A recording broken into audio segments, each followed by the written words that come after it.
What is going on, everybody? I hope everybody's having a great day today. We got another awesome episode for you of Saloon Sessions. We're going to be talking about crypto winters and everything that's going on with deregulation. We also got the one and only Neemo Finance with us today. What's up, Coingo? Yeah, hi, GM. Yeah, thanks for inviting me here. All going good. Yeah, feeling bullish with Sonium. Yeah, man. Mm. How you guys been doing, man? What do you guys got cooking over there, man? What are you guys up to? Like a short intro about Nemo Finance will be fine. Yeah, sure, man. Before we jump into it, we're gonna do our little intro and then we'll jump in. But yeah, go for it. Yeah, yes, sure. So basically, I am leading marketing and community in Nemo Finance, and quickly telling you about what Nemo Finance is. So yeah, we are developing liquid staking and re-staking protocol, offering NSSTR, that's our LST, and NR ETH for ETH, that's the LRT that we are currently offering. So yeah, these solutions are designed to fully optimize rewards and liquidity on the Sonium chain. And yeah, Nemo plans to develop a vertical end-to-end protocol such as vaults, incentive layers, point tokenization, credit card systems, enabling user to be supported throughout the entire process. So yeah, currently we are leading LST-LRT over Sonium and Ister. Yeah. Okay, cool. All right. Well, that being said, man, we got all that more coming, guys. Stay tuned. Let's get it. Yeah.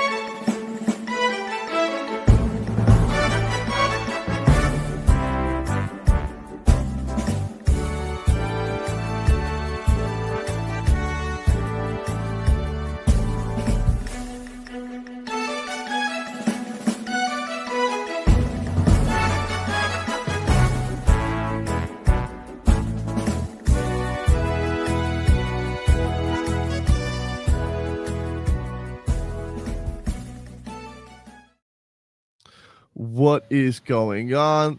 Like I said, guys, man, we're gonna be going on a little winding road today. We're gonna talk a little bit about regulation. We got a whole bunch of other things that's going on within the industry. How's everything going on your end, Sleece? Yeah, going good. I guess the one thing to comment, my family has been sick for the last week, and I was relatively fine. Today's like the first, like I jinxed it yesterday. I said I'm doing good, and now today I'm getting like the first symptoms.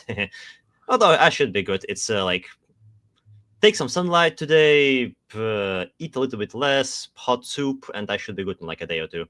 Yeah, that's usually how it goes. If like the only time really I get sick is when I have to travel while I'm starting to get sick. So yeah, that's usually how it goes. You get just catch it early.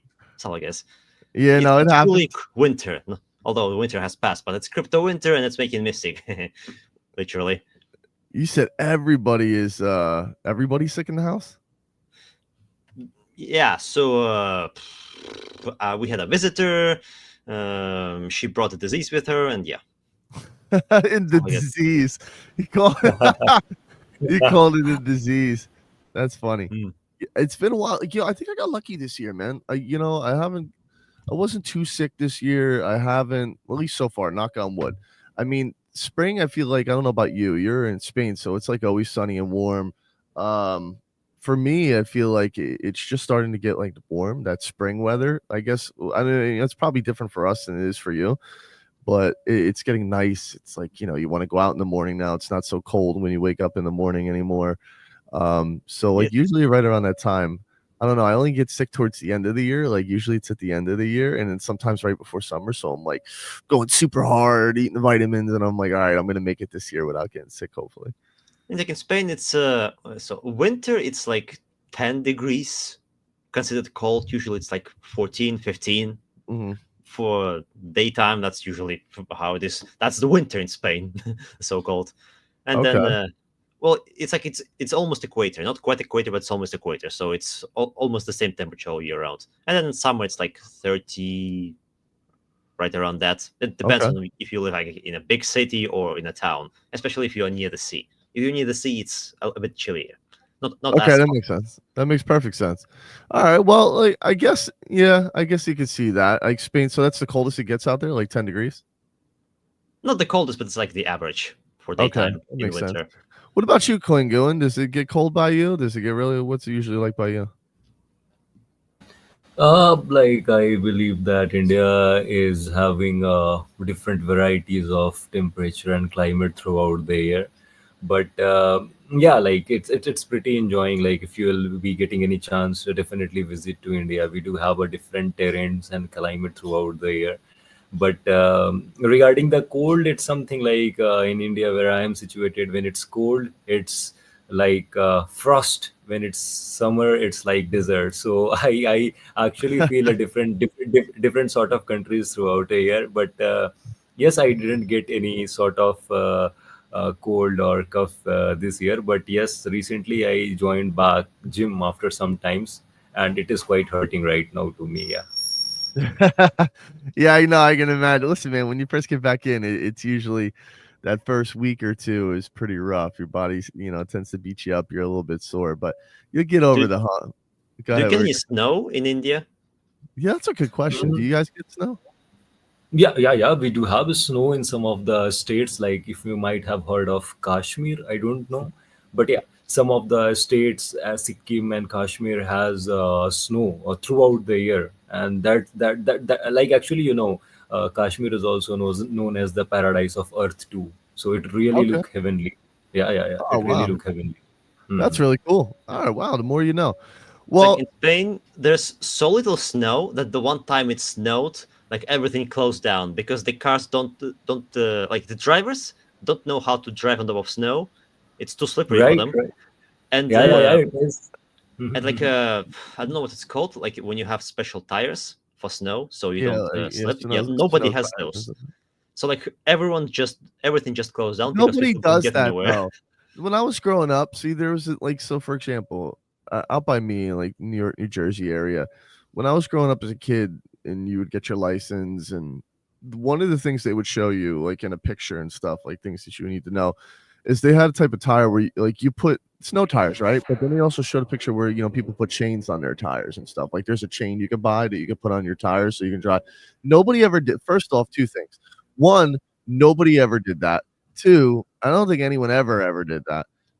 Uh, Two, I Yeah. don't think anyone ever changed their tires because think about spending the money to go to a mechanic shop to change your tire, and then you say, "Okay, I need you to put all four the old tires back on again." It's just like you could do it yourself. I mean, obviously, which is how I do it, but still, like I don't think I've ever changed my tires for the winter. And three, the bad thing out here is if you ever come over to the East Coast, you're gonna learn real quick. New Jersey, whether you're driving on a turnpike or you're in New York or you're on I-95, the worse the weather, more crazy people drive. Like, so, for example, like when it's snowing out here, what? Nobody's kidding. There's times where it could be snowing and they don't cancel anything, and it's like snowing. Where anywhere, if you get a speck of snow, it'll be completely, that's it for the day. Work will be called out, schools will be called out. Over here, not at all.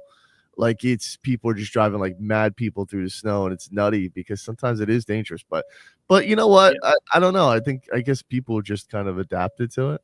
Well, I mean, at least in my childhood, so not in Spain, in a colder country, um, w- everyone would just change tires themselves. They would just have them at home and just change them themselves. Like never was a problem. Wouldn't have to go to a mechanic because it's not really a difficult process. You just take like this thing, you use this thing, it goes up, then you change the tire. You need a bit of physical strength, but that's That's not it. really a difficult process. It's not. Like It's not. and yeah, the reason why it's necessary because sometimes you would get. I mean, most of the time back there, you would have snow every day. They would sprinkle salt on top of the road, Yep. so there would Yep. be less ice on top of it.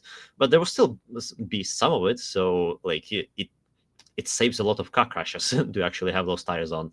But yeah, those are for all the countries. I don't know if it's like this for, let's say, Denmark or Yeah. Sweden. They probably do Yeah. the same. They salt a lot out here too. They do a lot of the salting. That's for sure. Well, I'll say this. You know, something that's a little bit salty is a lot of people on crypto Twitter right now, and everyone's looking at what's going on. With the current state of affairs inside of the industry. But I feel like this is to be expected, guys. we've been talking about this. If you were tuned in with me on the side hustle, and I want to get your thoughts on this as well, CoinGoing. But if you guys were tuned in to some of the past episodes, we did some deep dives and stuff into actual state of the industry, where a lot of this is coming from, the CPI report coming out. And it came in hot. It came in really hot, and everybody was like, "Oh my God, we're moving into a recession." Things always get worse before they get better, right? This was obvious stuff. We've been here many times before. So, with the industry right now, we're going into, some people think is going to be a bear, but the reality is you can't really consider this to ever have actually been a bull. Like, when you look at the actual numbers and you look at where the cash flow is going, a lot of this was coming. Well, first off, a lot of this is also, stablecoin interactions have picked up radically, by the way, in the middle of this quote unquote, bear that we're moving into.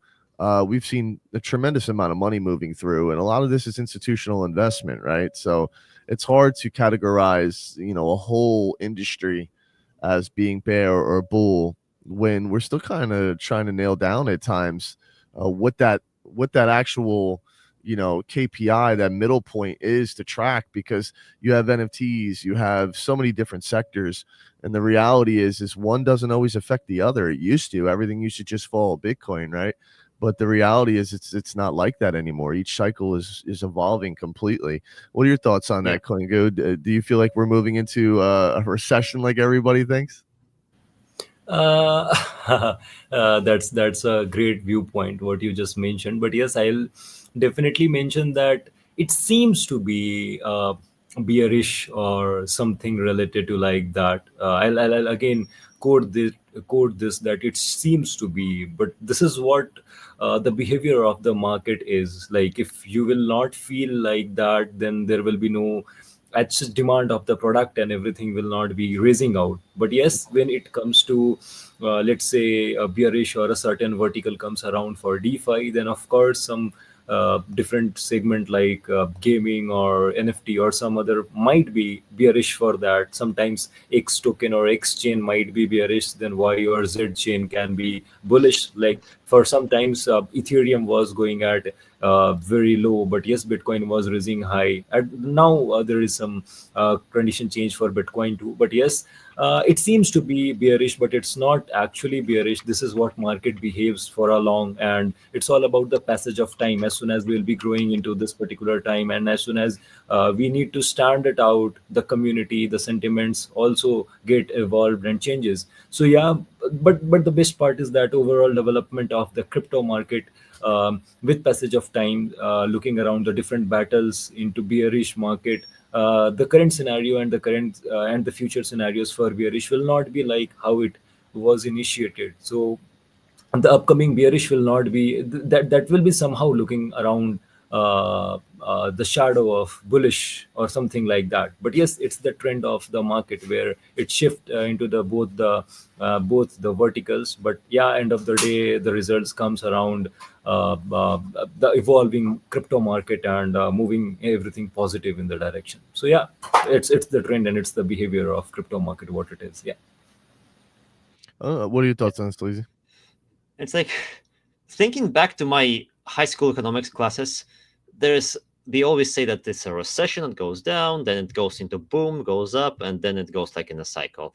Now, if I look at what's been happening, it's difficult to tell that that's really how economies flow. Like if you ask my mother, you would hear that it's still financial crisis going since 2008. Like anytime I talk to her, she says it's crisis. Like this financial crisis is still going. Like there's been no boom, no recession. It's still the financial crisis. And if I think about it, maybe in a sense she could be right, because a lot of stuff was better before 2008 financial crisis. And it's like I don't feel like we've had any booms since financial crisis. We haven't really had any this type of time of prosperity, as people would teach you in economics classes. Yeah. So, well, here's why. Let's dig into that. So that's a good point. Everything, particularly in economics, is about what it is that you're measuring, right? So one thing that CoinGoin mentioned that is a valid point is the passage of time, which plays a key element into that.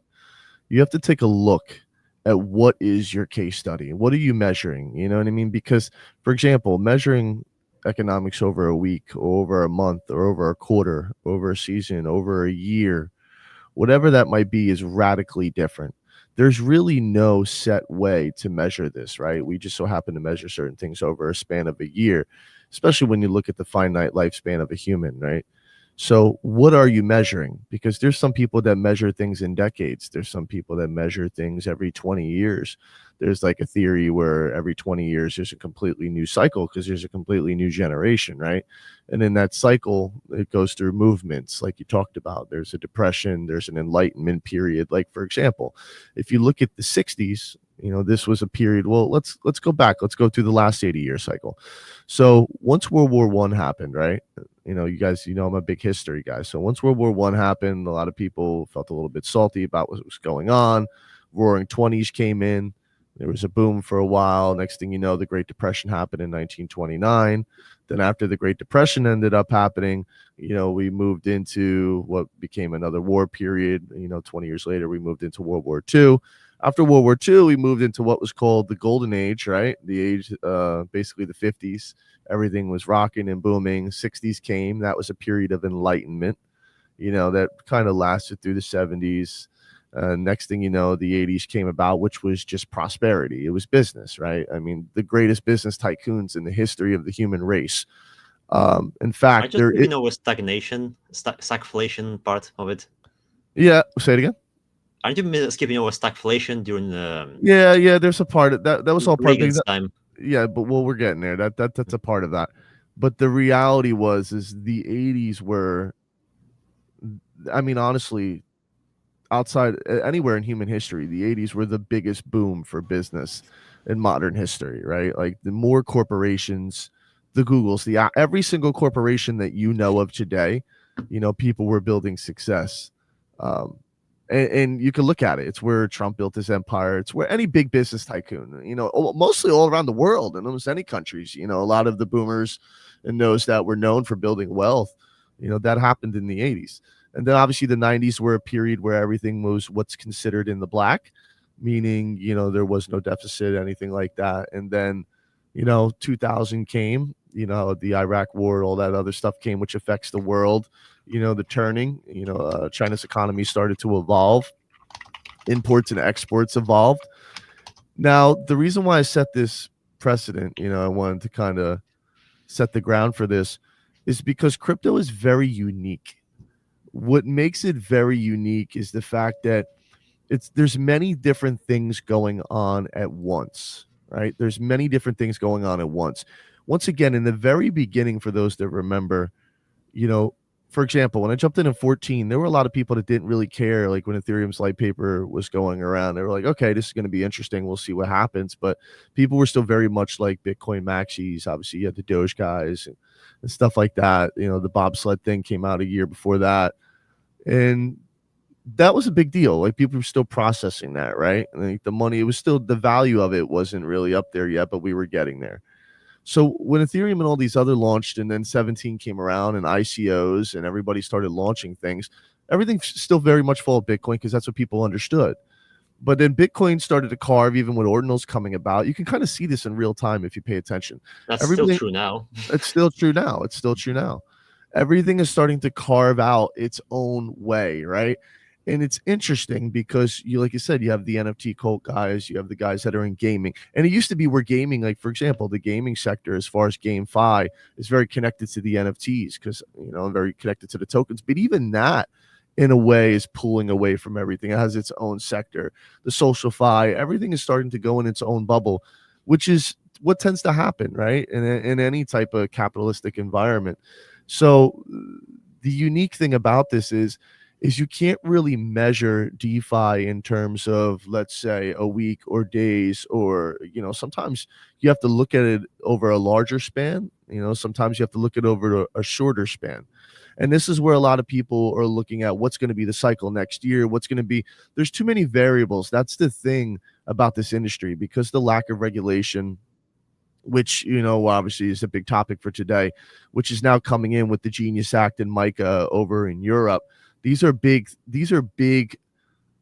they're big movers because they set a playing field, right? They set the standards for how this will be operated, especially once again, you hear me talk about stables all the time, because they're going to play a far bigger role than your shit coins. So now that we're moving forward and we're seeing that, I think at this point, markets are being moved by a multitude of different things. We're seeing BlackRock, we're seeing other institutions. Look at the CEO of Bank of America talking about potentially making a coin, which is a stable coin, which is huge. Like, you know what I mean? People have to understand the implications of these things. Next thing you know, we have governments that are trying to get involved in this and already making tokens. You see what's going on with China, talking about the tokens that they're going to be issuing for their public. There's a multitude of different things right now that affect this industry. So the reality is looking at what is a bear market or what is a bull market. I guess you could try to say overall that, sentiments, everybody is happy, everybody's excited, money's up, money's coming in. But my whole point is that money is always flowing somewhere. You just have to be able to pay attention to it. Yep. I'll be very much agree to this particular point where you mentioned about the time and you mentioned about the KPIs. I believe that this kind of situation or this kind of behavior allows the projects to hunt a little more deeper for the growth, to understand the actual KPIs, the demands of the users, and I believe that certain kind of situations help us to grow for a longer and sustainable project. Otherwise, you will not be able to understand that what verticals you can look forward for the next development, future developments, and what can be the pain points for the community, for the users that you can bring it out. Because the current scenarios, we are also being a DeFi protocol faced a lot, and we are facing, and here we are when we are like brainstorming, experimenting new things out, and we are trying to understand that what can be the next battle tested product, suite of product that we can bring it out, which will be helping us to develop a sustainable project for a longer term. So yes, and everything, like every time when the cash flow will be there towards our favor only, then what's the requirement of bringing out the new product and innovative product? What we will be happy with that. But when it comes, when the situation comes a little opposite, then we are thinking of that what we have is not pretty much appropriate for a longer term, for a bigger audience, for a bigger capacity. We need to bring it out something different when the situation goes a little opposite. And the greatest gains are often made by those who buy when others are fearful, and that's what Warren we are. Buffett said. Warren Yeah, Buffett, very yeah. famous, said, be fearful when people are greedy and be greedy when people are fearful. Right. Correct. So yeah, these are not actually, I feel like something that should be worried of, or something like pretty challenging. The best thing is like we need to stand it out. We need to cross this particular time, and because if we are able to cross this particular time, then of course we will be shining out in the next phase, and we will have a different level of trust and different level of product that will be favorable by the users and community. So the best thing is like you need to stand it out in this particular direction, because the cash is flowing into the market. It's not going out from the market to some other universe or something. It's just like the situation, the behavior is something against you. When there will be the market changing, will be there, the same cash will be flowing towards your part, but it will be towards yours only when you will be able to stand it out and bring it out something innovative, which is actually required into the current scenario, current market. Yeah, I don't disagree. I think a couple things come to mind when you say that. Well, for me, the first thing is this: like, what does change? So there are a couple things that do change, right? So like when you look at bonds and you see people, for example, in the U.S. right now, they issued like it's like 4.5%, right? So people say, wow, like that's really good. So people will move money out of more volatile areas, right? They'll take money out of stocks, they'll take money out of crypto, and they'll put it into some bonds, right? But how many people are playing the money market that close? It's not as many as people think. And especially in DeFi, if you look at DeFi, it's a very unique financial landscape because there's a lot of people that are in DeFi that are DeFi maxis. Now, some of that institutional investment that we've been looking at, the ETF inflows and stuff, yeah, that money's going to move, right? Because those are people that are attached to quote unquote, I'll call them like real world, brick and mortar assets. I'm not going to say RWAs because that's an entirely different subject, but people that are still tied to traditional TradFi money markets. But when you look at DeFi, a lot of the people that are hodlers in DeFi, they hold, like they don't move their money no matter whether it's bear or bull. I mean, obviously, if you're smart, you'd be moving it into stables. But the reality is you're not seeing people rushing to put their money when a bear market comes into bonds over here. I don't think your average crypto user is doing that, to be quite honest with you. So the money is still within the industry, which leads me to my second point, which is the most important that a lot of projects have to understand. When people talk about building through the bear, what does that actually mean? So first off, the opportunity is always there, like you said. People have to realize that the most important thing that you're building for is the community that you already have, right? Like your user base, right? They're already there. They're already, especially your power users, they're already using your products. So you're catering towards them, right? At that point, you want to ensure, because you don't know what financial things they're going through, but that you're constantly making sure that the community that you have is stable and growing, right? When a bear market is set in, you're building with them, right? So you're with them. You're not just building, you're building for them, but you're building with them, right? Because they're a part of the team. People don't look at it like that, but your community is quite literally a part of your team. That's really how it works. So at the end of the day, when you finally move in to that, like that bull market, that's looking at new opportunity, right? Those are people, this is the opportunity for some, people are looking to experiment, they're looking to move their money. How many people right now are looking to move? How many people are winning, right? So people are looking when they're winning at their shitters, whether they're trading in Solana or some pump site, they want to be able to move money, right? They get a bag, they move over. There needs to be a reason, right? They're looking for incentive. Not everybody is privy like that, though. You know what I mean? Not everybody is, sharp. There's a study, as I talked about on our last show, is about 80% of most people in DeFi are actually financial, and this is scary, guys. It's a big number, or literally, as far as financial systems, illiterate. Most people understand the idea of putting, moving your token here to get some yield and whatnot, but a majority of people are not. And this is why there's a very particular group of farmers, and there's people that tend to manage a lot of this, and they go in and they look for the places to farm and stuff. Because your average user, they're not constantly day trading. It's still a form of day trading, if you ask me, moving your money into this and then finding what the next best yield's going to be and doing this. It's finding a way to simplify that process for people, which is important. I think a lot of people are looking for things to do, of course, and stuff that they can do, but education is key to that, at least from my perspective and what I've seen. It's being able to say to people, hey, here, this is what you, because when people come into Discord, if you look, for example, we have quite a large Discord, and people are coming in all the time. And it's like they're constantly like, well, how do I do this? Or how do I do this? How do I do this? And you may have answered that question 1,000 times. You're always going to get those types of people, of course. But the reality is people are looking to understand stuff. They are there. I'm seeing it all the time. No matter where I go, there's opportunity. It's just a matter of you capturing that opportunity. And people get so caught up on this bear market. But the reality is the price of Bitcoin falling has not affected, at least us, in any way, shape, or form. The industry apparently moving in any other way, in any way, shape, or form. If anything, I kind of like it when I'm in a bear because things are cheaper. Things are like, you know what I mean? And for me, it creates more opportunity. I'm like, bring on the bear. Like, I'm going to be building regardless. Like, you don't have to pay $20 for Ethereum transaction. Yeah, you know what I mean? I'm like bring the bear on. That's more opportunity. In fact, I embrace bear markets. I think, hell, you know what I mean? I wish that we were in an environment, and I'm sure soon we're going to go into one, being in an environment where, you have good regulation, where it opens up the playing field for people to build, but yet, maybe we're still waiting on some type of, group of people, whatever it is, to come in. I think the reality is there just hasn't been enough, adoption by larger brands that have larger distribution channels, which we're starting to see, obviously, with Sony, etc. But that's basically Asia based right now.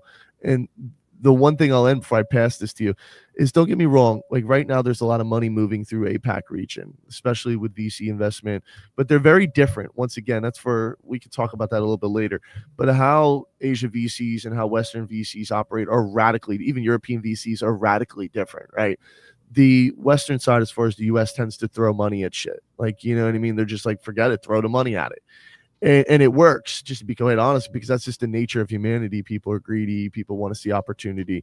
Mix that with capitalism and you got a pretty good formula, for success. But obviously there's other things to worry about, monopolies and stuff, but that's neither here nor there.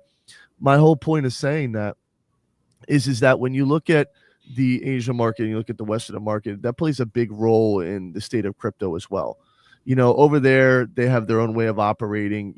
There might be less scrutiny from so-called an SEC, so people can tend to, maneuver differently than they would over here.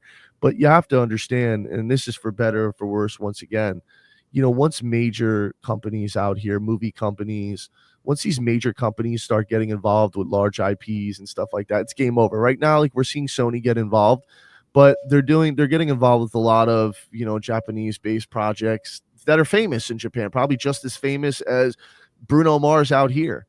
But the reality is that doesn't appeal to Western buyers. A lot of people don't realize that's like something where, don't get me wrong, when Bored Ape Yacht Club, this is what I'm talking about for those that might not be following.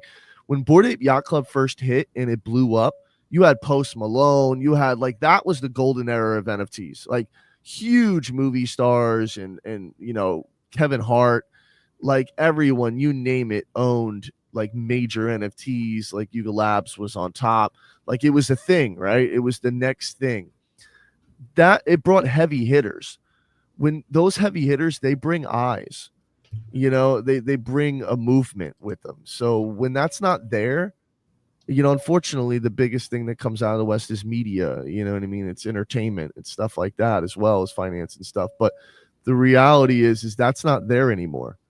So, you know what I mean? Like a lot of people have adopted those cultures across the world. Anime is big now, obviously. You have some of that over here in the West, but it's still not seeing it bring those massive numbers. Maybe if like something like, a famous series, dropped an NFT collection or something, that would probably be a big deal.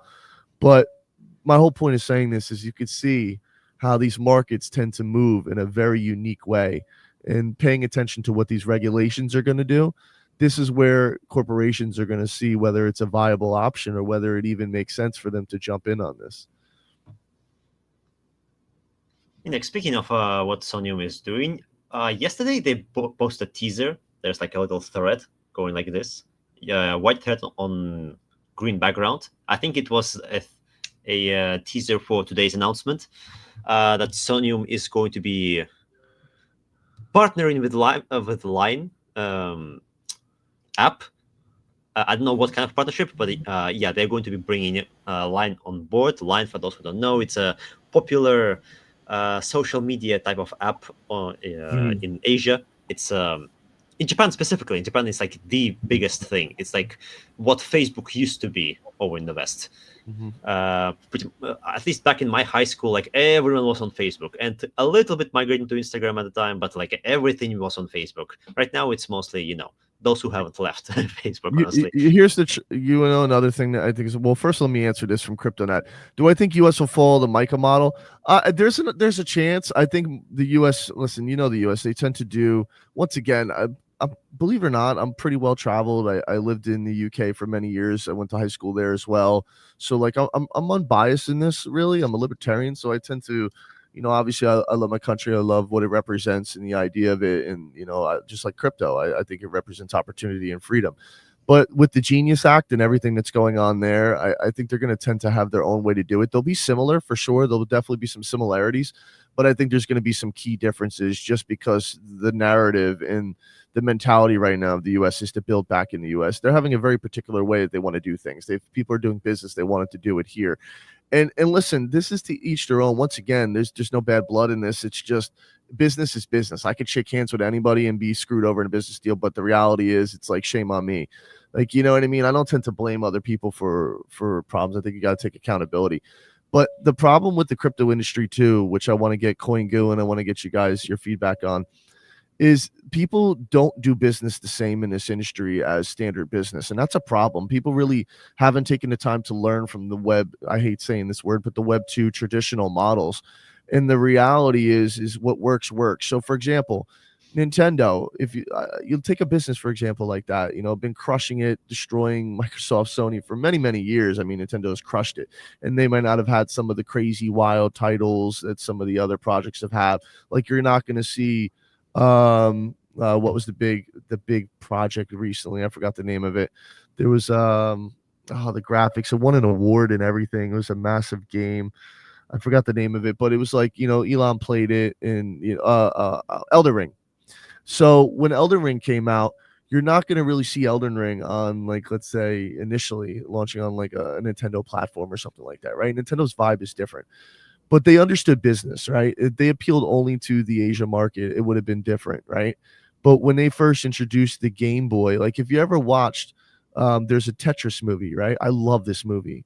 About last year, I think it came out. There's a movie on Netflix, and it shows about the whole beginning of Tetris and how there was a big involvement with Russia. And like Sleazy, you should watch this. You'll really like it. The movie was amazing. And it showed about, at one point how when Game Boy was introduced over here, like all this was strategic, right? Consumers in the US is a consumer market. It's a very unique market. So, people could say what they want, however they want, but it's a game changer. It's a movers market. So anything that it produces, anything that comes out here, people will move, right? Because ironically, statistics show that poor people spend more money than, this is crazy, than rich people, right? Poor people always want to look good. They want to have all the latest stuff. This is just the way it is, especially in different demographics. But consumer markets are very key. So when you're looking at this, right now, people are releasing a lot of these things on these blockchains. But the reality, it doesn't appeal to some cultures. Like, it might be something that's appealing to one culture. But if you want something to blow up, unfortunately, that's just what happens. It's Hollywood. It's how it works out here. It has to be able to appeal to the masses. It has to be able to appeal to more than just one demographic. And oftentimes people are still focusing on that one, maybe a particular demographic. So you have to spread that out. And I think that's something that the crypto industry is still learning. People are trying to figure out what the middle ground is for that, because I would say your average Asia, adopter is more, I feel like there's more average users, which looking at the statistics, I think that's pretty much confirmed, but you could check that up again, Sleazy, but I'm almost positive last I looked, there's more people in the Asia demographic spending money daily on crypto than there is, I would imagine, on some of these projects, some of these things that you're seeing than there is in the West. And I think that just speaks to a multitude of different things, but I'm not sure what your thoughts on that. What do you think, Koingu?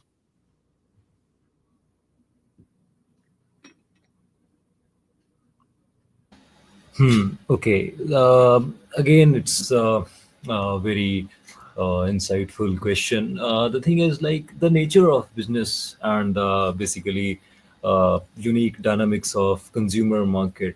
Like, you're absolutely that traditional businesses models are constantly being disrupted nowadays. Like AI, blockchain, and other things are taking part over here. And understanding consumer behavior is currently a little crucial. But the thing is, like, the blockchain adoption needs to go beyond just investment. Is not enough currently. I believe that to achieve mass adoption, it needs to offer tangible utility and solve real world problems. I believe that one of the major thing is that, like, blockchain sounds to be pretty much more technical comparison to traditional market. And it needs the technical understanding. A little more precise education needs to be widespread before heading to the masses, basically. Yeah, that's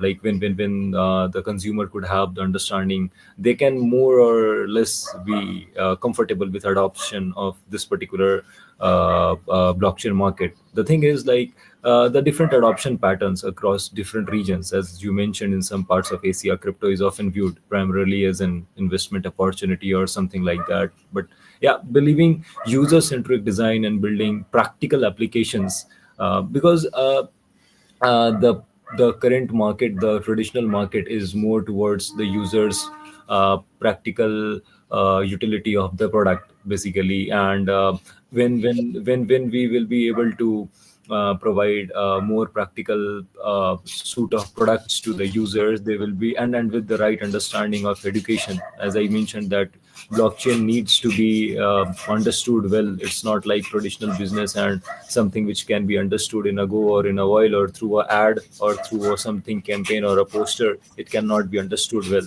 But yes, the proper education and the practical approach of the blockchain adoption can be pretty much well suited to the mass adoption.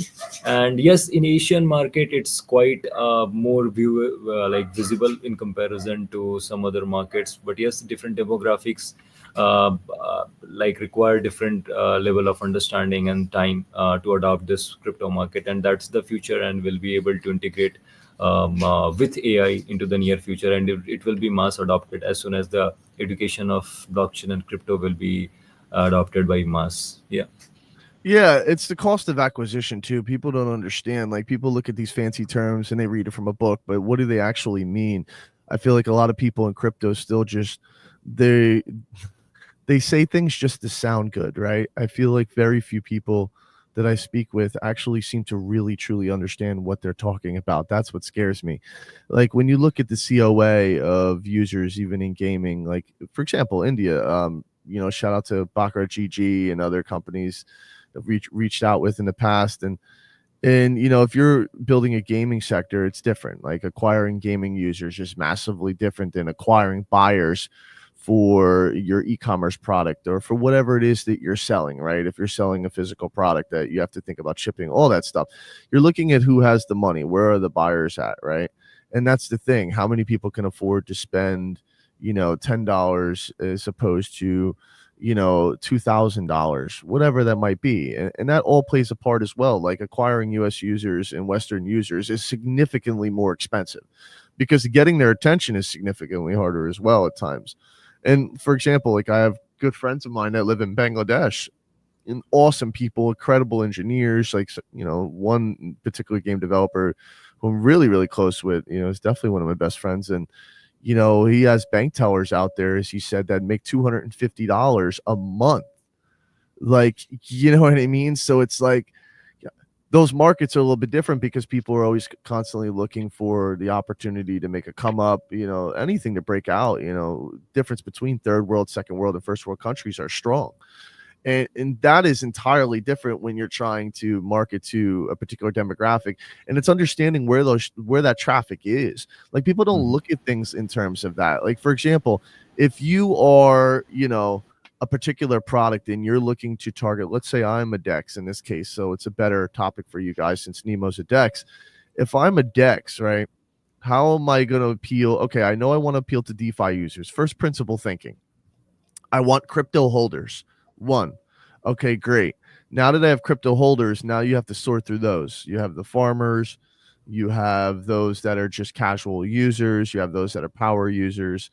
You have straight up degens, they're probably somewhere and all that is mixed. But the reality is next you decide, okay, what type of user do I want? Now you can go, which is traditionally people are doing in Asia region, and go by volume, right? You can go by volume and figure out who has a distribution channel out there that is relevant, adjacent to your industry, because you can't attack a distribution channel that has no relevancy towards whatever your product is, right? Like this is 101. Like, this is stuff people learn in college. It's nothing new if you paid attention. But when you put it into practice, it's entirely different. This is where you need experience, and experience is the best teacher no matter what. But the reality is now you have to determine, okay, which distribution channel is best. Once you figure out that distribution channel, then you have to cleanse that. You have to see, how much of this is real, auditing all of that, capturing that funnel, creating a funnel to capture that traffic. And the problem is finding a distribution channel that is adjacent, especially to some DeFi products, is not easy, because the reality is your market is the financial market. Let's say if you're a DEX and you're targeting, let's say you want to target a Western US, based consumer base. First, you have to find out where those crypto users are, right? Okay, where are they? I can tell you where they're at. They're on centralized exchanges. And the reality is I've spoken to a lot of them, and I have a lot of friends in crypto.com. Chris follows me over there. We've done interviews with a bunch of people that work within the organization. Even the founder, I guess you call CEO founder, whatever, of Kronos Labs, Ken Timsit, shout out to the Kronos fam. And when I was speaking with a lot of those guys, they were told me, I'm like, have you ever participated in the DeFi side? Because crypto.com has its own NFT launchpad. And I'm like, have you ever? They're like, no. There's guys that have never, and I repeat, never have left the centralized exchange to even experiment on dexes, on anything else that's going on over there, VVS Finance, etc. Like, everyone has stayed through the centralized exchange. Now, we could argue as DeFi people how we feel about that, whatever, but that is real. And that's because people felt more safe and they felt more secure. There was more, more clarity, more structure. And the issue is if you wanted to attack those users, well, look at the acquisition, look at the money that CDC is spending to do that, right? $20 billion or whatever, the billions of dollars they spent on the stadium, UFC, all the sporting events that you're seeing. That's the cost to acquire that market. So no wonder people are focusing on foreign markets right now, because it's easier to do that. It's more expensive. But the reality is that is your typical Western user as far as DeFi. So next, when you're talking about gaming and you're talking about, like, don't get me wrong, decentralized exchanges are growing now. More and people are doing, launching tokens on decentralized exchange, which is great to see. Like, I want to see more DeFi personally. But just to put it in perspective, the average user is not, especially out here, it's just not there yet. Like I'll like the blend of CX and DEX you just mentioned. I'll add up over here is like some of the attitudes towards the risk and innovation of some of the demographical factors are like some cultures are more open to taking risk and adopting new technologies than others.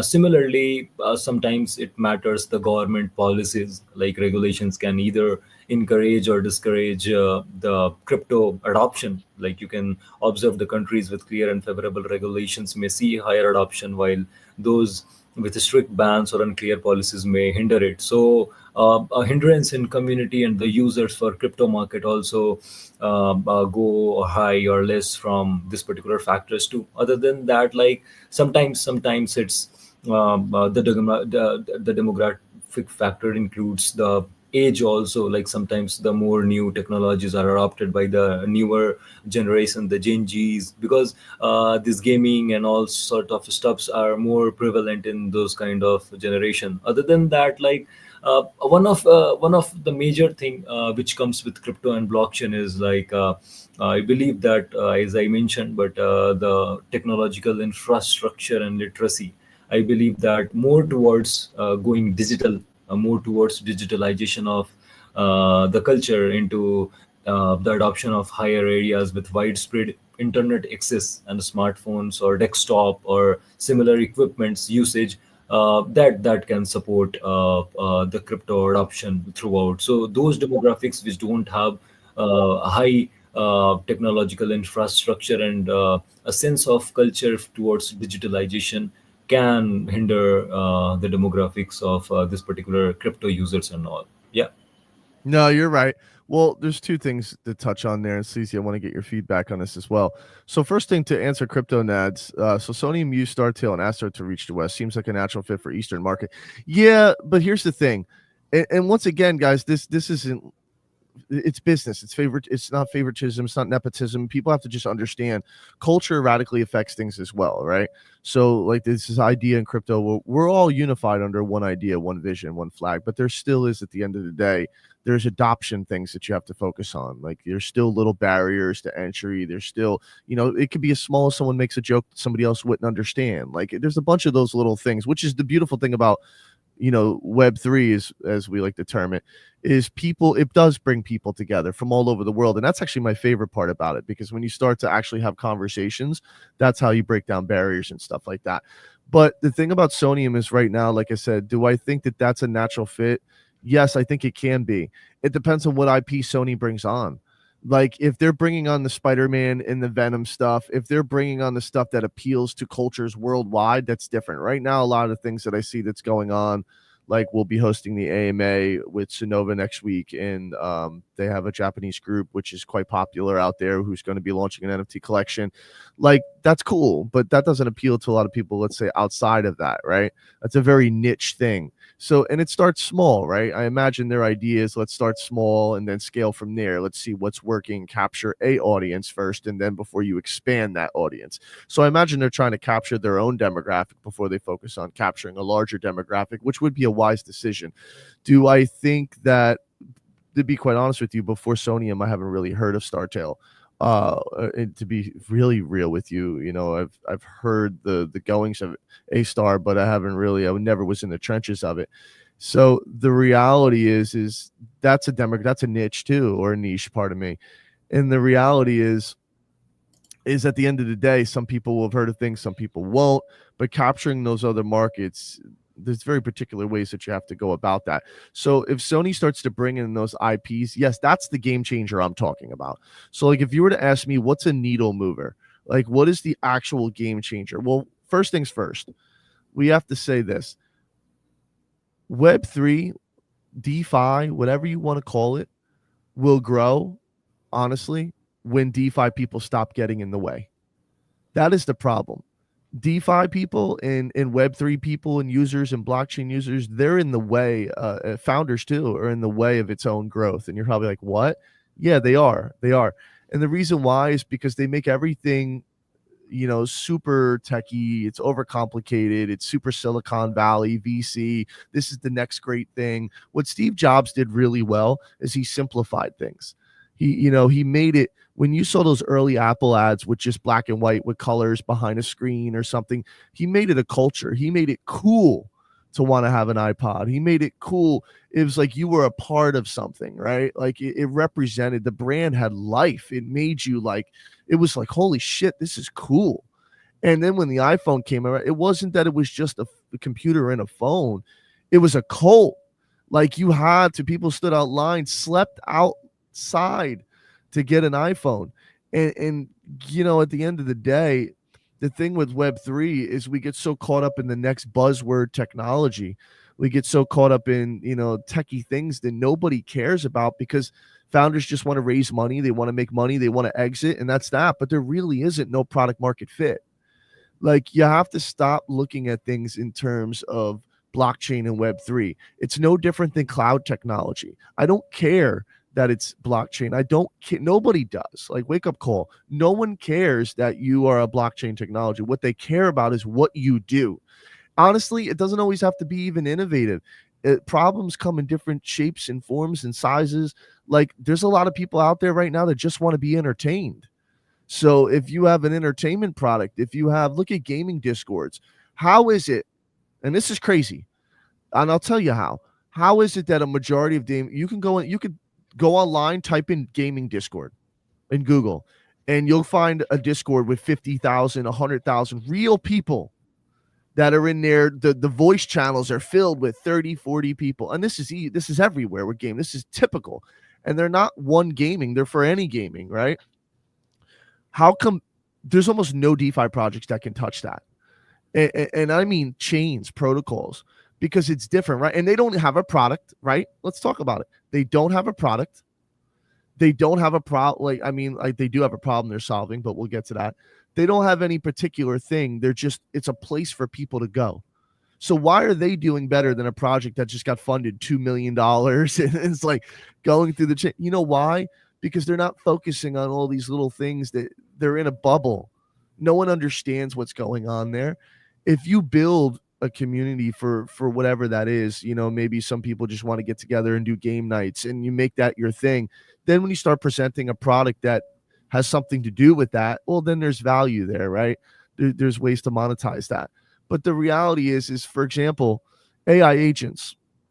It's a big topic right now. And people are like, okay, you know, for an AI agent, you can manage your Twitter account. Most users don't give a fuck about that because it's attached to, you know, a token. Okay, cool. You can make money. In fact, that might make it less appealing to the masses, to be honest with you. I think it might make it less appealing that they have to go through all the technicals. But if you had an agent where you signed up for something and it automated processes, like, you know, it was almost like Siri for your phone, and everyone can have their own customized Siri, and it could be Mickey Mouse, and then Disney they earn royalties based upon people using Mickey Mouse as their Siri. That's a $1 billion industry. I'm giving people I'll give you the playbook. That's a $1 billion industry. Like, it's because when you start adding the token pay, if somebody managed to get the token payment integrated with Apple or with some type of payment processor, okay, that's different. But like forcing somebody to go on your platform, and then like everyone wants to acquire those users. I get it. Like everyone's saying, well, we have to acquire users. We have to build users. Yeah, but you're trying to build users from a place where there's already a thin pool of users. Like you're trying to pull shit out of the air, and you're already working with a very select demographic. Not only are you working with a select demographic, but you're already working with only a very small margin. So, the reality is we're recycling users right now. That's what's happening. People are just either staying where they're at for years on end, because Solana guys are Solana guys. Good luck moving that. Like, this is not going to happen. Base guys are base guys. Just got back from ETH Denver. Like, I'm telling you, like, they're not moving. You know what I mean? Unless you gave them one hell of a reason. Their friends are there. Like, they built their foundations there. So when you're building companies, you have to build it for the masses. Like, if you could find a way to do that, then that is where you take off. That is where you explode. That is the goal. That is the key. And a lot of people in Web3, they don't do that. They just don't. It's just not something that people do. And I think we need to bring in, so you're right, CryptoNet, we have to bring in new users. But what will bring in new users? This is where I think Sony has the best potential, in my opinion. Like, I love what's going on Sui. I love what's going on Polkadot. I love what's going. Polkadot's been really grinding away for businesses for years. Behind the scenes, they've been building an incredible business network with other businesses. But it has to be boring, guys. Like, cloud. Are we all excited about Microsoft Azure? Are we all excited about Google Cloud and AWS? Yay, let's go do some shit on AWS. No, but we're excited about the projects that build on it. Like, you know what I mean? A lot of people don't understand that. I don't care about blockchain. Stop telling me your blockchain. I don't want to hear about it. I don't care. Just tell me that when I play your game, I can take my assets and go sell them on eBay, on an eBay type site. Like, there's a market, just like Fab Market. Epic Games now, Fab took over for them as far as their marketplace is concerned. Imagine I build a character. I spend a year leveling that character up. By the way, you'll be able to do this in Wanted and Posse Studios. So you spend a year leveling your character up. You spend all this time, buying assets in the store, doing everything that you traditionally would do on Fortnite or any game. And then next thing you know, you decide, next season comes out. I want to make money. I need some money. Whatever. I'm hurting that month, whatever it might be. And you go and you sell that on the market, and people buy that. So they don't have to level. So they don't have to go through all that trouble. That's worldwide. That's something that, Sledgehammer would do, Ravenclaw would do, any major studios would do. GTA 6 would do that. It would be off the wall. DeFi, good example. When you're looking at the financial users, that's a tough market because you're focusing on financial users, and usually there's a higher level of literacy that needs to be there, right? That's why I love entertainment, to be honest with you. It's not that the people are dumb, it's just that it's more simplified. So at this particular point, you have to say, okay, I'm capturing these users, I'm getting some yield. They know where they're going. Finding a way to gamify that and make it fun, well, that's different. I think that's a big key to success of that as well. What is your take on this, though, Sleazy? I want to get a little bit of your feedback, and then I have a question for CoinGoin because I want to get his feedback since Neemo is obviously a financial platform. Yeah, like speaking of more successful gaming discords, like when I was in one particular, when I entered, I was like, "Hey, I'm new here. I'm gonna read about the project." And there was like 5 guys who were like, "Yeah, that's great to hear you. Get to hear that. Welcome. You can ask anything you want. This is usually our go-to site to learn everything." And then there is like most projects, even layer ones sometimes, who I just come in, I ask a question, and people are like, "How do you not know that? You should do You're your own research. Like, this is horrible customer experience. Like, a lot of times I'm thinking, why would I stay there? Like of course now I'm deeply entrenched into it. So even when I have this type of experience, I just go through it. So we Because, like being abused, you're saying. well, you can't help it sometimes. Yeah. But yeah, the gaming discords are usually like that, and sometimes crypto gaming discords are like that. But yeah, that's one of those things we should really learn to get from one of those. Of course, we at Posse Studios always do our best to give the best customer experience, even if sometimes all we have to do is look at the announcement, like the latest one, and check the pin. But still, we're not showing that sometimes we're annoyed by that. That's part of building a great customer experience. And yeah, I feel like crypto is not that different from banking and how it can be.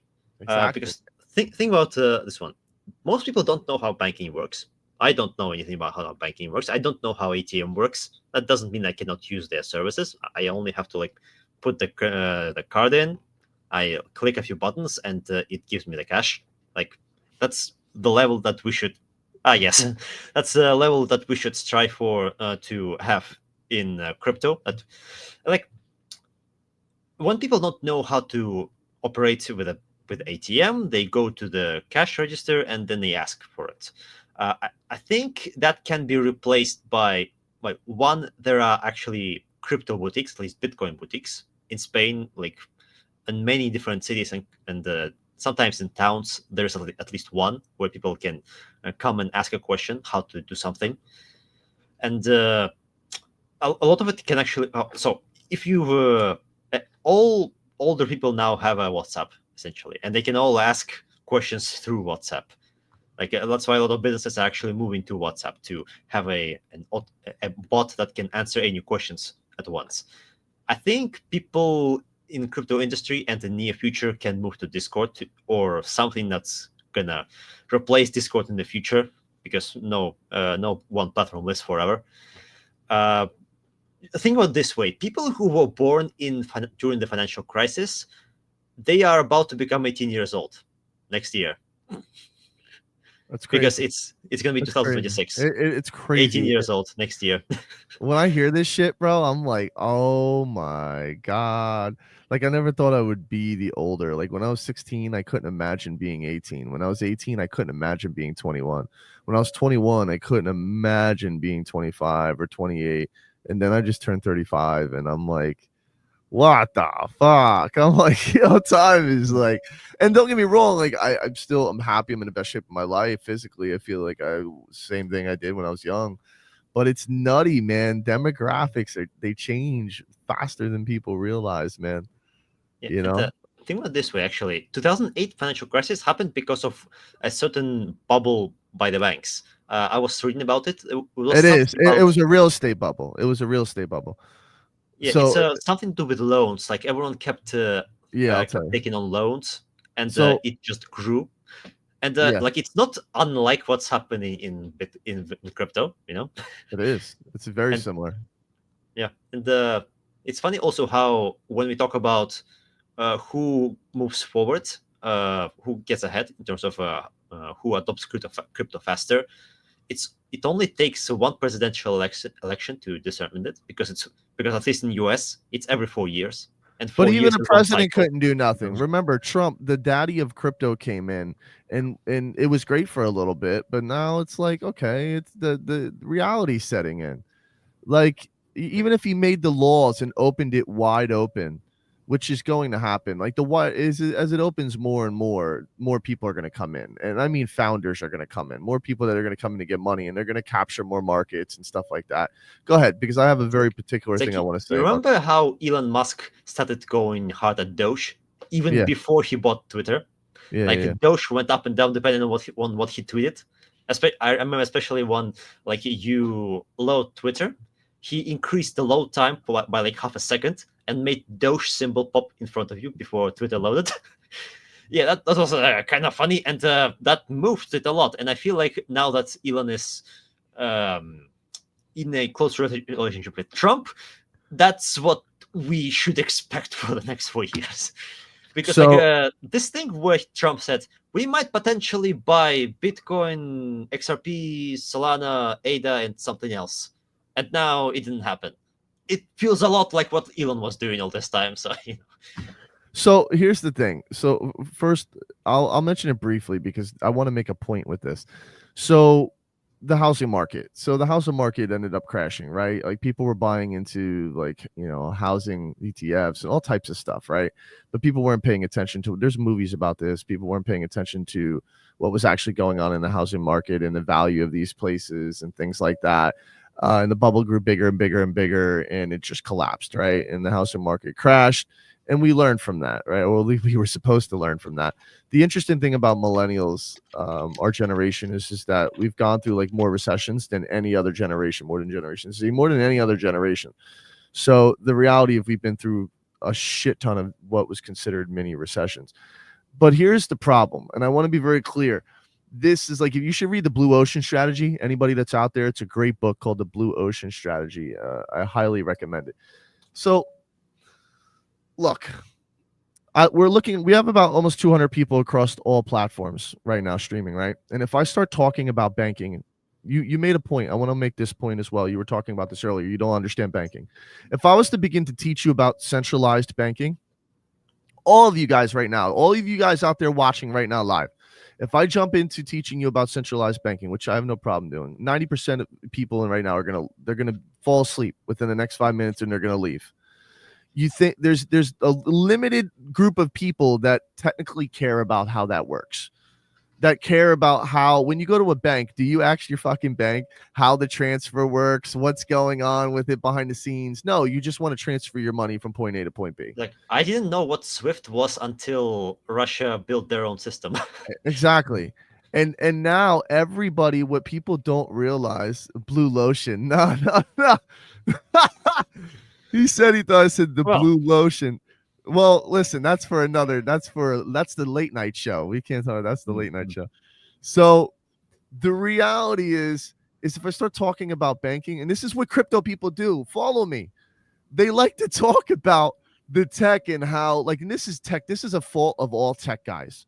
And don't get me wrong. You see this all the time with CEOs and CTOs. This is an issue. This is why you have BD guys, marketing guys, technical guys, because people will try to sell. And that's a problem with a lot of founders in Web3, because a lot of the tech guys sometimes are founders as well. They're the engineers, and they raise money on VCs because VCs love that, because they'll act as the sale guy. You know what I mean? And the reality is the tech is great. Most of the CEOs in this industry, I hate to say this, I might be attacked for this, but they suck.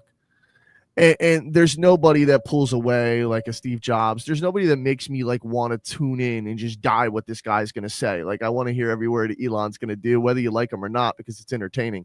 Like, there's really not many people like that. And there's people that are always trying to wear, they want to maintain an image, and they need to make sure that when they speak, they're like the Queen of England and they're waving their hand, or maybe they're trying to be the nice guy and they're super cool and quiet and laid back and nice. Like, you know what I mean? They want to be friendly. They want to be liked, but nobody cares about that either. People focus on the tech, and they talk about how it does this and it does speeds and feeds. And anyone that was old enough to remember, 90s and how that was with Xerox and Canon, I worked for IT companies. So like, when you were to go to customers and we would try to close massive IT deals, meaning, for example, worked with a company called Document Solutions, and they closed a massive deal when we were there with the New Jersey Department of Transit, which is providing them all their IT services, from thousands of copiers, hardware to software. And when there was negotiating a deal, which is a massive 7-figure deal, right? Having to do all the nitty gritty work, the spreadsheets, people didn't give a fuck about the speeds and feeds. What was going to be the cost? What was the customer service going to be like if something went wrong? Like, the things that they needed, right? These are the things that really mattered. And people don't pay attention to stuff like that in this industry. That's the reality. We get so caught up because the type of people that are here right now, and it's okay, are that demographic. And this is where I'm starting to get to my point. You have to know your demographic. It's okay. You may not be reaching for, and this is where it hurts people. This is where it's going to hurt. You may not have a 10 million person demographic. Your buyer group may not be as large as you want it to be. So, for example, if you are a DPIN organization, there's less, I feel bad for those guys that are coming out with phones. And I think about this. This hurts my brain. I met a couple guys that have already, I won't say no names, launched phones in crypto, like the Solana phone. There's a few other organizations. I spoke with the CEOs and they launched phones. And I'm thinking in my head, like, how the fuck, why the fuck would I buy your phone over a Galaxy or over an iPhone? All because I can push a button and run a node. And I'm a technical guy. So I'm like, I still wouldn't. Like, what would make me do that? What market are you going to capture? Like, my brain, like, what? Like, how broad do you think your buyer base is? You know what you should have did? Built that technology and then sell it to fucking Samsung. Like, that was smart. Like, you know what I mean? Go to somebody who already has the market and the distribution. And this is what people do in this industry. They're trying to carve out something that's not there. Like, there is 10,000 different types of, marketplaces, dexes, like they all exist. So here's the cool part. If you're capturing your demographic and there's a million, if there's 200 million, however users there are on Sonium, this is how you do business. You first need to go to your blockchain. It's all on chain. Look at how many active wallets you have. Then you have to, discern what's real, what's not, what's farming, what's not, and figure out how many buyers are there. Then you can figure out what is your pool. Like, what do you have to work with? Once you capture that, that might only be $100,000. I mean, it's going to be more than that. But let's say that's anywhere between $100,000 to $1 million a year, whatever. People get greedy. And they're like, oh, now I want to do 50 million, 100 million, and they want to be $100 million company, and that's cool. But you now have $100 million problems.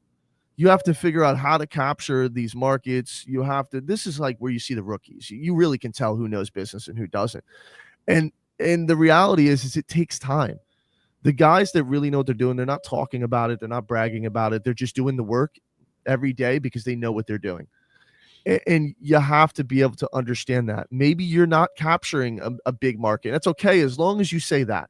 You need to make sure that if you're going to be in tech, then you're going to say, hey, listen, I want these tech people. I want DeFi users.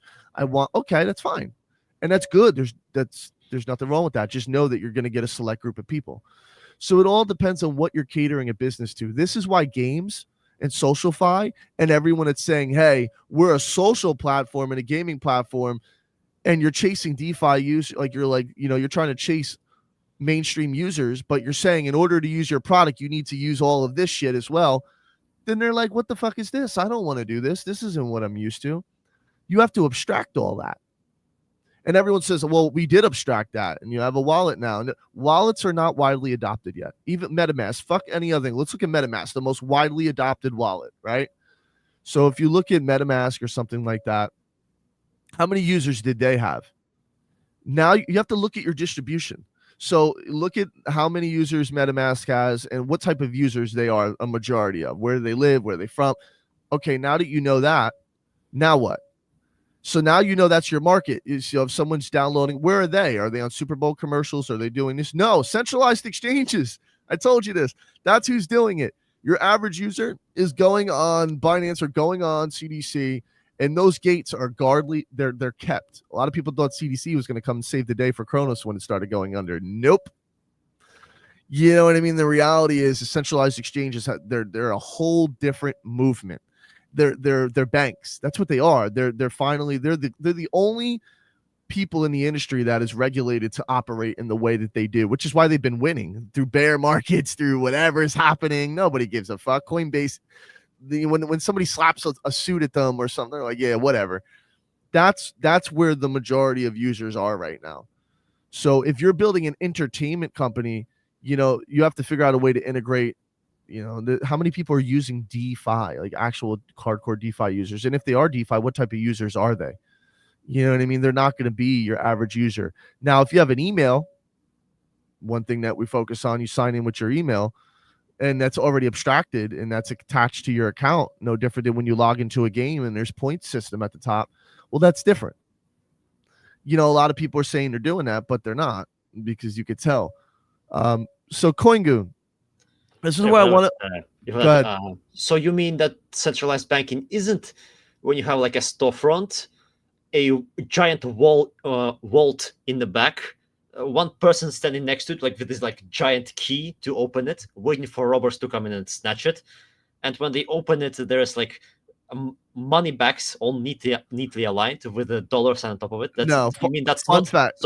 so like American movies lied to me. That's not how Yes, they banks work. did. So I would tell you this: majority of banks. You want to hear a fun fact?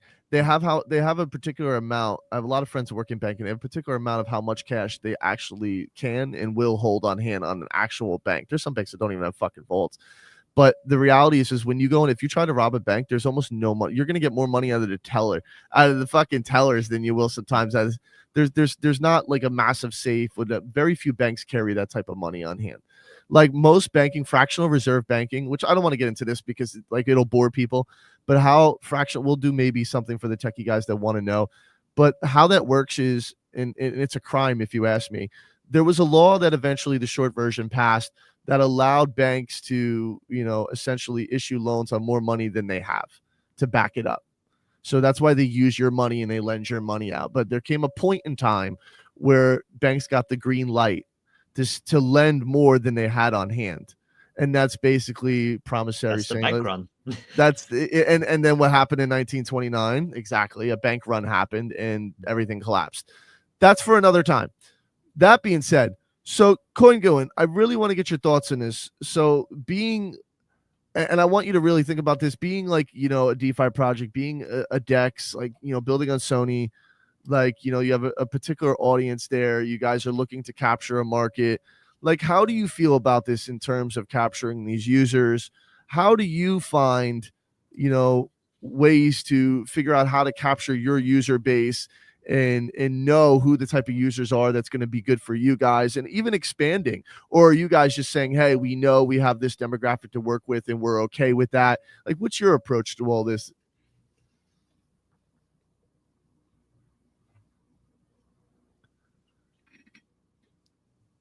CoinGoin, you there? Yeah. Okay. Yeah. I started speaking without unmuting myself. Yeah. Oh, that's okay. Yeah, I do it all the time. Sometimes I forget to mute. So, what is your thoughts on all this? Like at Neemo, like as far as capturing users, DeFi users. I mean, it's very particular demographic. So, like, what's your guys' approach? What are your thoughts on this? Yeah. So, being one of the DeFi project, one of the major Legos for the whole crypto ecosystem, I believe that like over the Sonium ecosystem, there are certain projects, several projects like the like dexes are there, MMs are there, predictions are there. So I believe that the whole the community user bases has been like segregated and participated and differentiated into different projects, and we believe that firstly will be our strategic partnerships to bring out the different utilities with the different projects, if it might be NFTs or a gaming or a prediction. So what best we can do to do a strategic partnership so that their user can look around us and they can have a better utility of their assets, what we look forward to bring it out for them.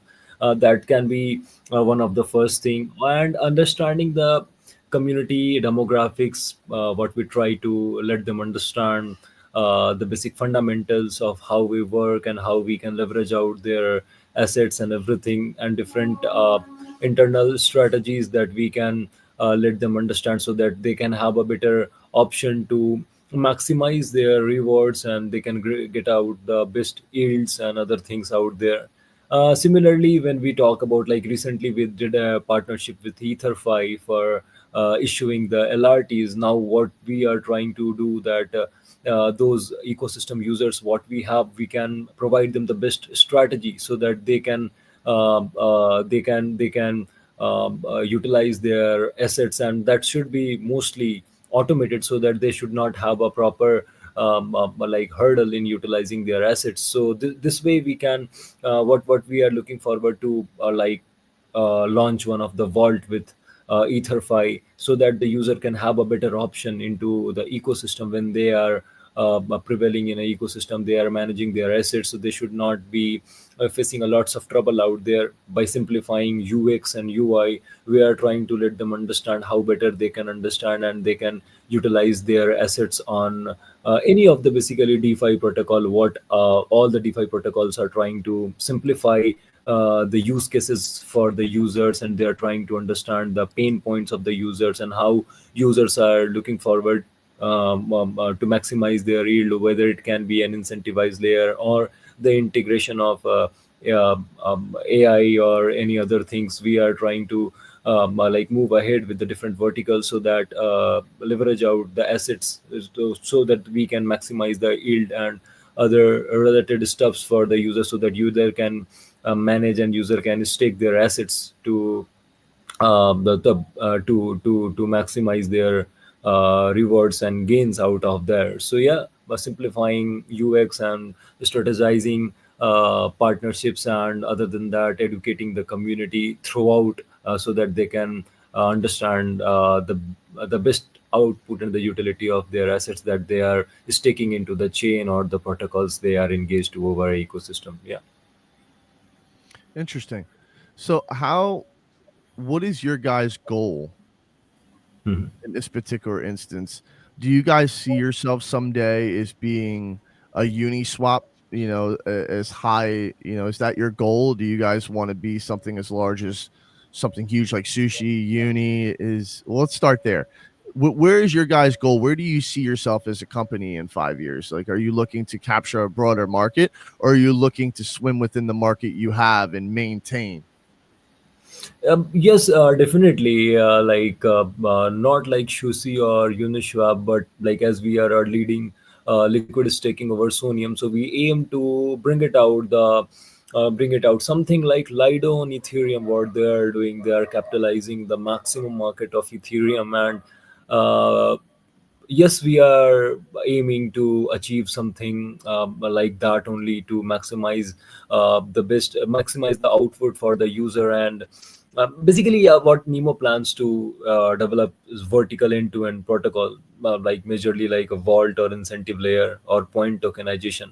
And later future, we will be looking forward in the next 5 years that we can have some credit card systems which can be on a hardware front. Like Okay. you also know that Sony has a lots of hardware Mhm. utilities of their products, and we believe that we can integrate some credit card system enabling users to support to be supported throughout the entire process. I So love like that. that. That I like. Yeah, yeah. That I like.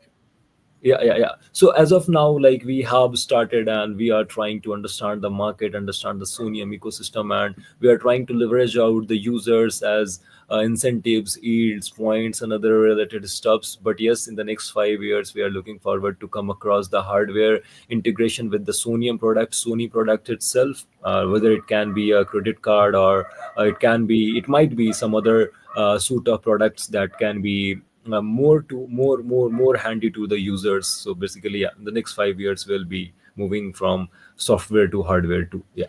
That I think inevitably it's where a lot of people are going to move towards, but that's what I'm more excited about, and I think that's probably one of the cool reasons why I'm a little bullish on Sony. I think the fact is they have a lot of software, they have a lot of hardware, they have a lot, Right. they Yeah. have a large demographic. So the more that we start to onboard, some of those IPs and some of those products and things that they have, the reality is that opens up new doors for people to tap into those markets as well. So people, maybe there is, when PlayStation, or maybe they do something within the PlayStation store where people are able to interact with, things that are on chain, which is what I like to call it from now on, instead of like Web3 and all this other bullshit. Like you refer to cloud, that's in the cloud. I like to say it's on chain. That's it. Like, all the fancy stuff to me doesn't really matter. But when it's on chain, I think that's going to be interesting because that'll open up new opportunities and payment systems for you guys like you guys as well. I think DeFi will get more adoption when it becomes a payment source. I think where the key is, especially for a lot of dexes and guys that are really participating heavy in the DeFi sector, I think partnerships are key where you guys can get in and have, user incentives. For example, if you use Neemo Finance within, let's say there's a game that's launched or something, and if you use Neemo Finance, then you get 20% off this and that. Like you're always going to capture users from there. And then once you have your base product, I'm sure you guys will innovate out and then figure out, what is that product that's going to set you aside from, the rest of everyone in your particular demographic. That's interesting though. Yeah, the carbon payment system is big. I feel like it's coming back around again too soon. Like, that's what brought on when I was really studying, getting in and doing a lot of research early on into what brought the first bull, like that big bull in 21. When you look at, once again, I only use crypto.com because I was very much entrenched in everything that was going on over there. But when you look at what ended up happening with them, their card played a massive, and I mean a massive part of their success. So for example, when they started rewarding users with things like, Apple, an iPhone or an iPad, and, the AP, their ability, their yield and what they were earning for staking and stuff like that on the actual exchange, the card thing, it was just killer. That's just what, I think, unfortunately, the point system, the market changed a little bit. It looks like they adjusted it. I don't think it's as favorable to people anymore. You know what I mean? And people are just like, okay, whatever. But those types of rewards, like for example, I know a lot of people that will use their American Express or they'll use their, Visa card, MasterCard, whatever card it is, all the time. They tell me because they want to earn the points, right? Like there's people that really chase those point systems in the real world. So in my mind, it's like if people are chasing that in the real world, well, obviously, if you're able to do something similar than that with abstraction in mind, in this particular world on chain, well, then I think that that's going to be really appealing to people, especially when you're tying it to real world goods. Like everyone wants an iPad, right? Everyone wants an iPhone. Like everyone wants, well, iPhones are shit. I use it because my wife's family all has iPhones and they yell at me if I'm the only one that doesn't have the green bubble where you could FaceTime everybody. So I used to be, I'm an Android guy at heart and a PC guy, but you know how that goes. But like I said, I think that's appealing to the masses, right? That's really appealing. And I think it's one of those things where when people start to focus on things like that, reward systems like that, it costs money too. I honestly think a big part of the problem is not enough people reach out also to the right companies with the right distribution. I say this all the time. People are not bold enough to reach out to, to Grill and put in the work to reach out to a major traditional company. Like, if I'm in DeFi, well, obviously regulations play a big part of this, and people, they'll say, oh, our legal department has to look into this. But this is the time to start building the relationship. Find out who the decision maker is, who's the gatekeeper, at whatever particular company is interest of you. Once again, if I'm a phone company and I'm focusing on DPIN and creating stuff in DeFi, well, I'm reaching out. I'm trying to find somebody in Samsung, whether it's Samsung Asia, US, wherever that might be. Like I need the contact, baby, and I'm gonna hammer it home to him. How, hey, this could be, a great opportunity. And if all else fails, you sell the company. Like, you know what I mean? Once you acquire a good user base and you're making a little bit of money, let somebody else scale it. It's not your problem anymore. But I don't know. Let's tell you, how do you feel, Sleazy? What are your thoughts, bro? We're coming to a close here. Nothing came to mind, honestly, from this one. Yeah. Well, I'll tell you this. I think we're only going to continue to grow. It's pretty cool, seeing Sony being and I always, this is how it's going to span out. Chains are going to begin to adopt. I'm going to tell you right now, chains are going to begin to find their niche, right? And what's going to end up happening is let's say Sony's going to be the entertainment layer as it wants to be. Solana's the casino, Ethereum's infrastructure. You look at Base, they very techy, maybe they're product based, they build products and stuff like that, whatever that might be for them. The gaming chain, who knows what that'll be? Maybe it's Immutable, maybe it's Ronin, maybe it's Avalanche, maybe it's Sui, maybe it's, who knows. But what I will say is that is the next step. It's already happening. And then as the technology, interoperability really becomes a thing, because it's not as a thing as much as people think. Once the technology really grows to the point where the lines are blurred on where you're at and it doesn't even matter anymore, which we're starting to get to that point, you'll start to see mergers, acquisitions, chains will merge into other, you're going to see this. This is just an inevitable part of it. It's a part of any business. If it happened in traditional business, it's going to happen in this. And that's how you have to analyze this market. That's how you have to analyze any market, especially in Web3. Once again, I hate that word, but especially on chain, you have to measure the blockchain community cult vibe by how traditional businesses go. It's just at an earlier stage. So as that begins to evolve, the inevitable takes place. Big heavy hitters will come through. Like I remember, shout out to Halsey and all the guys in MoonPay. Halsey, good friend of mine. I remember when they raised $500 million. Like that was a big fucking deal. Like, you know what I mean? Like at the time in Web3, it was like nobody. Like what? Like, you know what I mean? So when people are raising $1 billion raises and they're seeing, that's because these companies believe that there's $1 billion market for it, right? Like there has to be $1 billion market for it. So, at the end of the day, and that's because of all the businesses they were dealing with, other exchanges. They were dealing with centralized exchanges, wallets. Like they were the transactor. You came through, you want to transfer, you want to buy crypto with your credit card, and you wanted to do that. Like that's who you used. Like that's a gatekeeper type of product. I mean, it's a killer idea, right? So I think at the end of the day, you have to be able to position yourself. If you're already competing in a hard market like gaming, like think about gaming.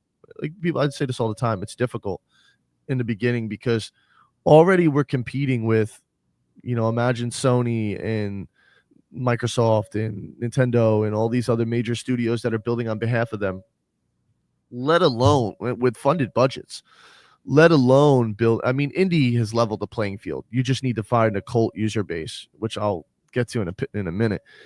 But it's already difficult to compete in the regular, traditional gaming community, traditional gaming demographic, let alone attaching all this new tech and shit to what you're doing. People think that that's going to give them leverage.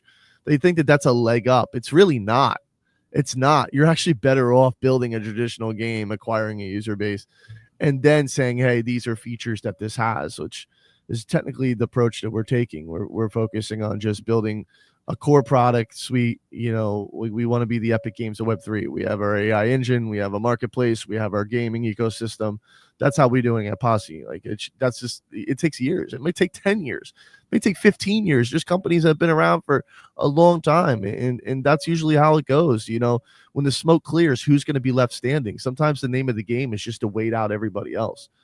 And, in that time, if you built your community, like you have your user base, if you have 100,000 users and you're making a particular amount of money, that's great. That means you're winning. Like, don't get greedy. Like, that's it. You got what you wanted. Now figure out how to maintain that for starters before you scale that. And that's the thing. People think either too big or there's people with great products and they're just not good at the other aspects of business. Like there's multiple different facets to this, like you said. That being said, y'all, it's a great show, man. I appreciate everybody who tuned in today. I love you guys. We always enjoy the comments and everything that you guys are shooting. Love to get you involved, man. Keep those comments coming. Continue to give us your feedback on what your thoughts are on things and how you feel about it. Maybe there's questions. I want to get your opinions and get you guys more involved in this. So I really do appreciate being on the journey with us. As always, Sleazy, you're the man. And then CoinGoing, man, I really appreciate what you guys are doing over in Neemo, which I want you to be able to tell the people out there what's going on at Neemo right now. Why should they check you guys out? And what do you got coming for the future? Yep. So, like as of now, the voting period for Easter, the staking has been over, and Nemo has brought some of the point incentivized partnership with the DeFi protocols in Sonium. So you can check it out on the Nemo's portfolio page. There we are providing like multipliers for ACS campaign too. So yeah, you will be able to like stake your Ester with us, receive NS Ester with you, get the base APR and the bonus reward with us. At the same time, you can utilize your NS Ester and the DeFi protocols, earning Nemo points, partner points, ACS points, and at the same time you will be getting your staking rewards and bonus rewards with Nemo. So for ACS, for the partner points, for the TGE, you can check it out and stake on us, and you can get it out in a sister, and that you can utilize on the partners. And very soon some other integrations are coming upon, like where vault strategies are coming upon with etherfi, and some other vault strategies are coming for Aster ecosystem too. So keep an eye on our Discord announcements and Twitter, and check out our portfolio page for Neemo, and look around how you can maximize your yields and points with NSSter, NRETH on different protocols, on DeFi protocols on Sonium. Yeah. Yeah. All right, cool. Appreciate it. By the way, to you, CryptoNet, yo, you're the man, bro. He's so, he's always locked to fucking fight back. I try, man. Listen, my wife is Spanish, so like, and I'm Irish, so like Irish American. So like the reality is it's like, if you know anything about Spanish women, they are spicy, man. So sometimes trying to fight back against that is a losing battle. I've learned to live by the motto "Happy wife, happy life." So it's one of those things where I live and let live at this point, man. I pick and choose my battles. And like fun fact, Crypto- I'm in Spain and there's nothing spicy here. Like I always want some spicy food and there's absolutely nothing. Like going to an Indian place with spicy curry, that's the only place I know where there's spicy food. I Everything else is love just Indian not food, spicy. bro. I love spice. So I am like there's a pizza place by me that makes a super spicy pizza where you have to sign a waiver. I'm the yeah, I swear it's funny. I'm the asshole that signs the waiver. Like I like shit to the point where it hurts, bro. The spicy food, because there's a sweetness. It's hard to explain. There's the flavor is fire once you get behind the fire. So you know, I don't know. What are you gonna say, Klingo? it is the hub of foods basically, and I can surely say that you might have explored 1% of Indian foods basically. As I told you that in India it's different demographic, different climate, That's so different cool. culture. Yeah, throughout it's like we do have 28 states, and all the states have different cultures basically. You will be amazed to know we do have one of the coldest desert, we do have the hottest desert, and Wow. we do have the terrain which has the most rain throughout the world, that's Mosernim. So we do have the blend of climates we do have, so you can understand the blend of culture and the blend of foods. And you just have explored the spicy foods, spicy indigenous foods yet now, but there are a lot you can explore, and I can surely say that you just have explored 1%. So whenever you come to India, just meet, just let me know wherever you will be. Hell I'll yeah, I definitely will. yeah, I definitely yeah. will, because I want to Whenever come out there for whenever the next conference. There's going to be another conference that'll be by you guys soon, so I definitely want to shoot it. like shoot me a DM or anything, or Yeah, yeah, call yeah. me, or do it like whatever I'll be busy with. I'll deprioritize my work, and I'll just join you just to let you understand that what are the 99% food that you have not yet explored. Yeah. I can't wait. Listen, You, you got me excited, man, because I love stuff like that. That's my favorite part. If I could, one of the things I always said, if I wasn't doing this full time, I would go and explore like travel vlogging and do the travel stuff, and like I love that type of stuff. All you right. sounds like an traveling influencer too, I guess. So you will be more growing out there as you are in crypto, I guess. So develop triple X. I don't Yeah, know. I don't know. I feel like I'm a boring guy. Like I don't know. I feel like I'm one of those guys where like I don't know. I guess I do it because I love doing it, and I praise all the followers and the people that we do have, but I don't really feel like I'm all that entertaining. But I will say this. That being said, I do appreciate everybody out there. I do really love you guys. You guys are awesome, man. You really make it happen. And you know, at the end of the day, I think that we're growing little by little. I'm not going to hit you with all the kumbaya stuff, but I will say this, you know, appreciate each other, appreciate the little things in your life, man, because they're the ones that matter. Tomorrow's not promised, all that good stuff. Until next time, man. DJ man.